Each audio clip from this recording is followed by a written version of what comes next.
BBC Radio 6 Music.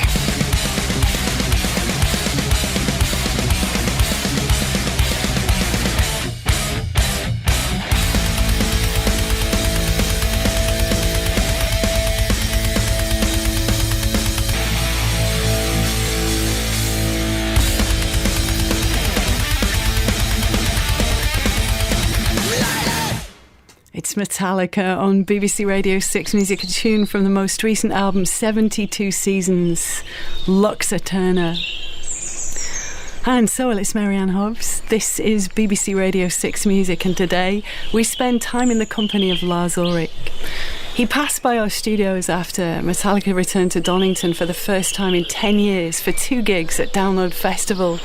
And we spoke all about the genesis of Metallica, mental health, Stranger Things, and, well, just how you keep it fresh after 42 years. We've called it The Bones of Lars, and you'll hear all about that right after Enter Sandman. This was recorded live at Donington in 1995, Metallica's second encore.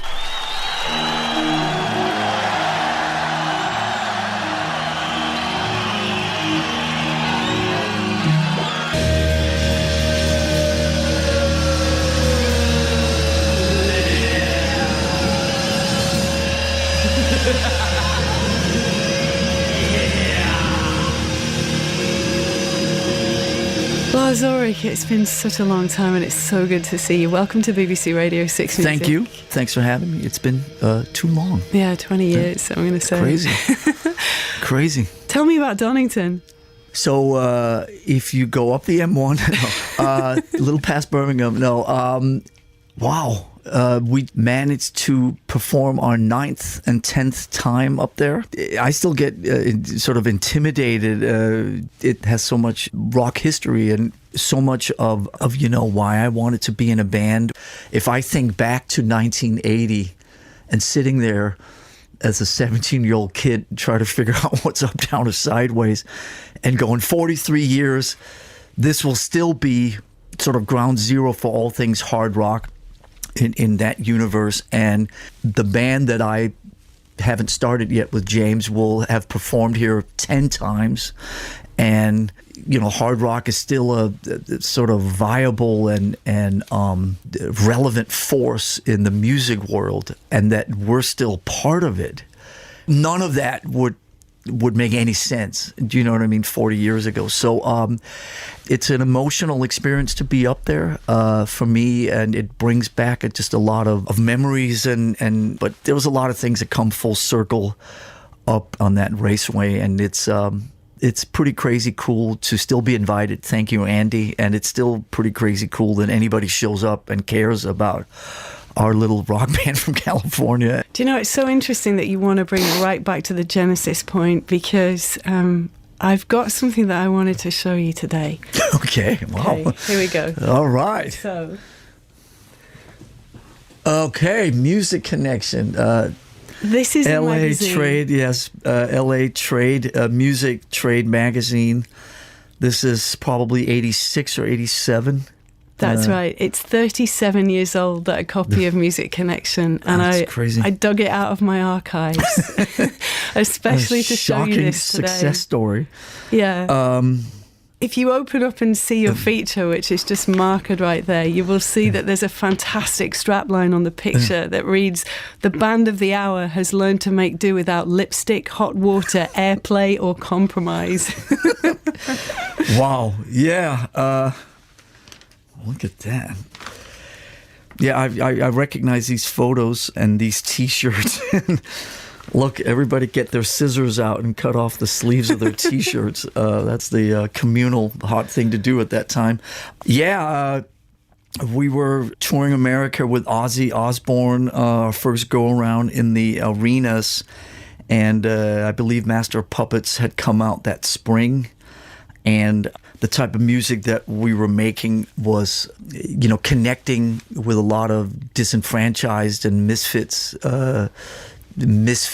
kids like ourselves all across America. I don't think the industry at that time and the music scene was so structured and so governed by the sort of the core principal outlook of the record companies at the time, and they had a very specific way that things were being marketed and promoted and so on, and the type of band that we were and the type of things that would fit in under an independent umbrella, an alternative umbrella, or anything that was edgy or outside or was not part of that mainstream type of thing. And then a few bands came along and started making so much noise that the record companies finally go, hang on a second, there's more people, more music fans out there that like their music edgy, that like their music outside of the prefabricated sort of very formulaic way that things were at the time. And I think the late 80s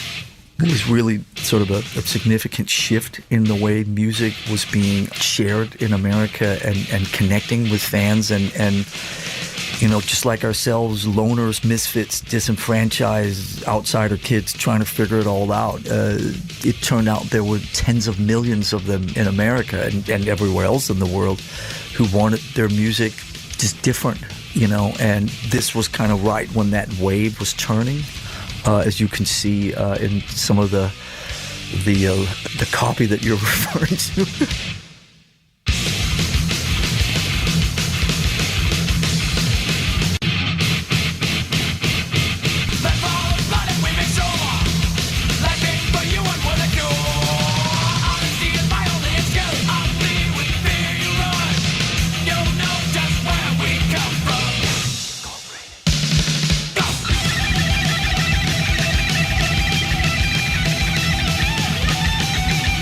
I think a significant part of what drives this band is that we still kind of feel like outsiders and we still kind of feel like we don't really belong anywhere. And so when we show up at Donington again, it's like, oh my God, we're here at ground zero. And I tell my friends who were a little anxious or a little nervous and they go, well, you're the biggest band in the world. You've headlined here 37 times. And none of that registers at all. It just still feels kind of intimidating and overwhelming.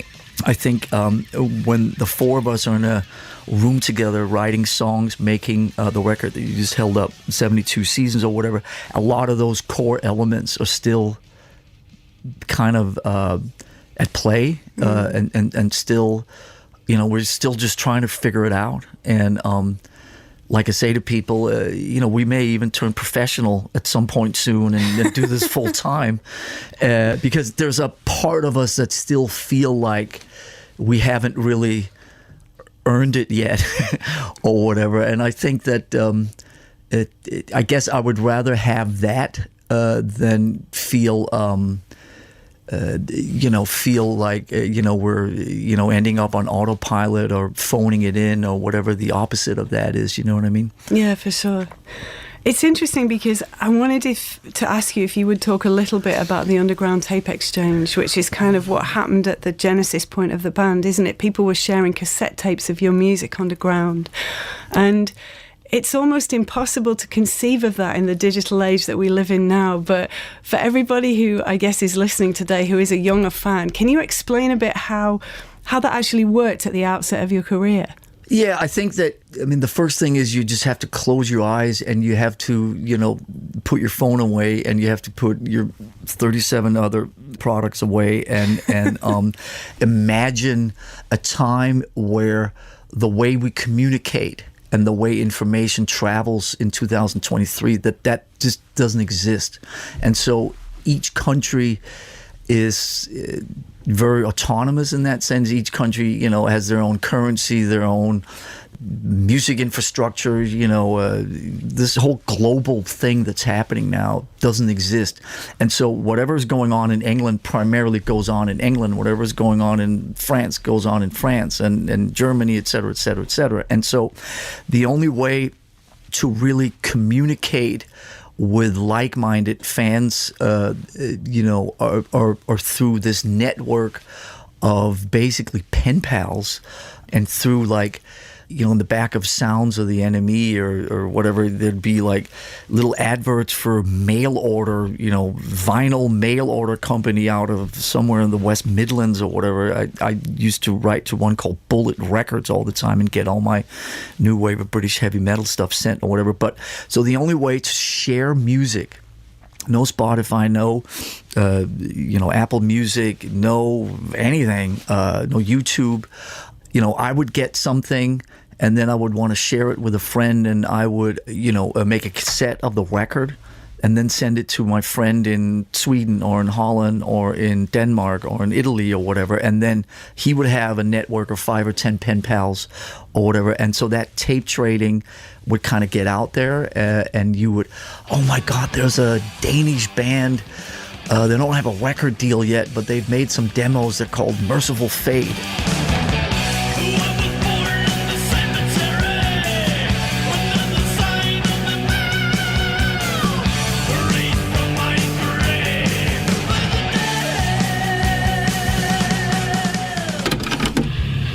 And you would get these tapes. You wouldn't know anything about what they look like. Sometimes you didn't even know the song titles. You would just get a cassette sent from your friend, or, something that had been duplicated for the third or the fourth time. You could tell by the poorer the sound quality was, the more often so it's not like today when you digitally copy something and it's perfect, whether it's a picture or music or whatever. Back then, every time you made another copy of a cassette tape, it went down a generation because it was analog, and often you couldn't hear the music that well because of the hiss or whatever, but you could tell there were some crazy riffs or some really cool energies or dynamics happening.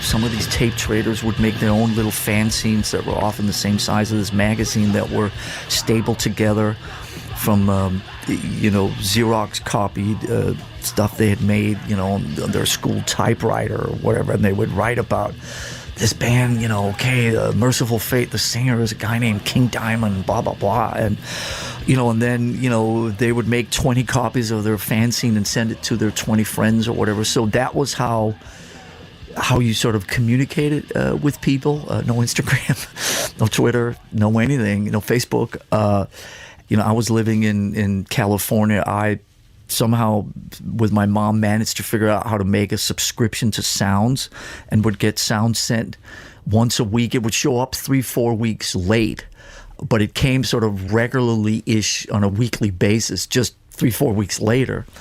And then I would read about, Iron Maiden or Saxon or Diamond Head or the Tigers of Pantang or whatever. And then, you'd find your Bullet Records ads, and I'd send away for an, EP that the journalist at Sounds named Jeff Barton had talked about, by a band called, Parallax, or the latest single from Silverwing or something. And then that would show up 2 months later, and then I would make a copy of that for my friend somewhere on a cassette tape, and that's how stuff got around, and we accepted that, and obviously we also felt a bond with these people that we were communicating with. So when we finally met them on the East Coast of the United States or in Europe or whatever, it felt like you were meeting like your best friend, because you had exchanged 9 letters over the past 2 years or whatever.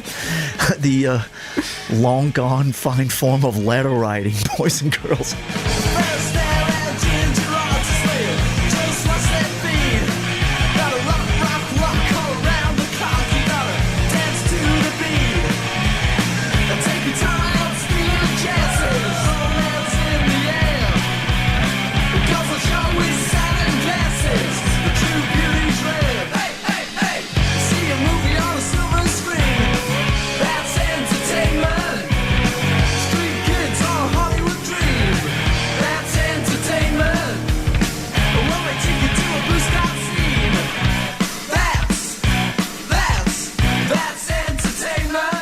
I don't know if it was better or worse than today.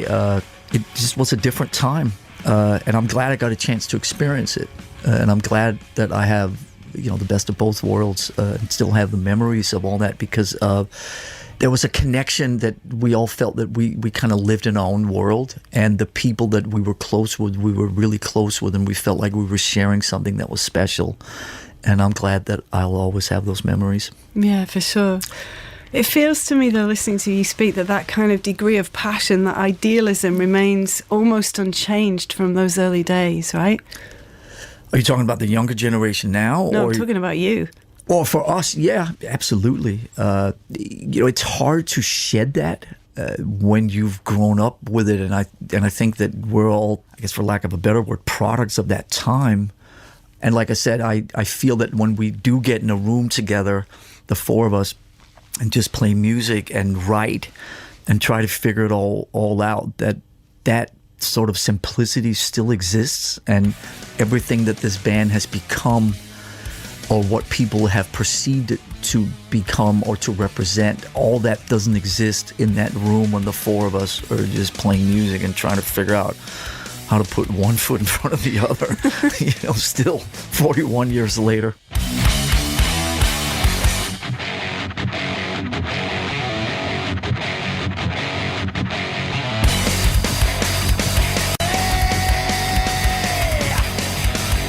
I wanted to talk to you a little bit about familiarity as well, as you say, because you've been together for such a long time. So when you enter the studio, when you approach a new record, how do you keep it fresh? How do you find yourself in a situation where you can't immediately second guess where James is going to go? I think a lot of it's instinct. I mean, every record has a tendency to start off as a reaction to the last record. You can't discount the previous record. So whether you like the previous record, whether you dislike the previous record, whether you like the sonics, whether you dislike the sonics, whether you like the songwriting, whatever your relationship is with where you left off, that's a part of, I think, where you continue. And so this last 72 Seasons record was basically born in these long distance sessions as we're sitting trying to figure out if there's a way to make music basically via Zoom, and then as we got further into 21 and we figured out how to be in the same room and all this stuff, it slowly started taking shape. I've always said that making records is really, if you break it down in the most practical sense, and I know this doesn't sound particularly romantic, but it's basically just making thousands of decisions. It's, should it be faster? Should it be slower? Should it be heavier? Should it be lighter? Should there be more bass? Should there be less bass? Should there be, should that be 4 instead of 2? Should it be 8? Should it, be in a different key? Should it be in that key? Should it be? And so every day you're going through this and trying to just follow your instincts and hope that you're making the right decisions, at the same time also allowing yourself to sort of change it as you go along. But the one thing that I could tell really early on was that there was the word we used a lot to describe it was there was a relentlessness in the music and a lot of sort of energy that seemed to still be present. And I think we were very protective of making sure that wouldn't dissipate as we were going along. It feels to me like a really lean record, like you've stripped it right back to the kind of bones of Metallica, if you like. Yeah, if any of that, people say it's a throwback to this, the first single even sounds Wobbum, blah, blah. That's all fine. Any interpretation is appreciated and respected. I was going to ask you a little bit about that as well. Like, how do you actually arrive at that line in the sand where you think, okay, this is the marker, it's as good as it can ever be at this point? Most of the conversations, if you could be in the studio with us along the way, is that good? Can it be better? Is it really? Those are the two main questions every day. Is like, is that good? Yeah, I think that's pretty good. Can it be better? Yeah, maybe it could be a little better, and then you try to figure out how you make it, 7% better, and then you try again next week. Can it be better? Should it be 2 there instead of 4? Should that be then? Should it be this? Should blah, blah, blah. And then you go, I don't think it can be better. And then you go, is it good enough? And you go, yeah, it's great. And then you get it out there. So... Yeah. Back in the day, how do you know when it's good? It's when it's Friday at 10 p.m. and you have to be out of the studio because somebody else is coming in Saturday morning. That's when you know it's done. But we don't have that problem, for better or worse now, because we have our own studio, so nobody else is coming in. Still, we kind of want to get on with it. At some point, you wake up and you go, can it be any better? And you go, no, it can't. And then you go, well, let's share it with the world.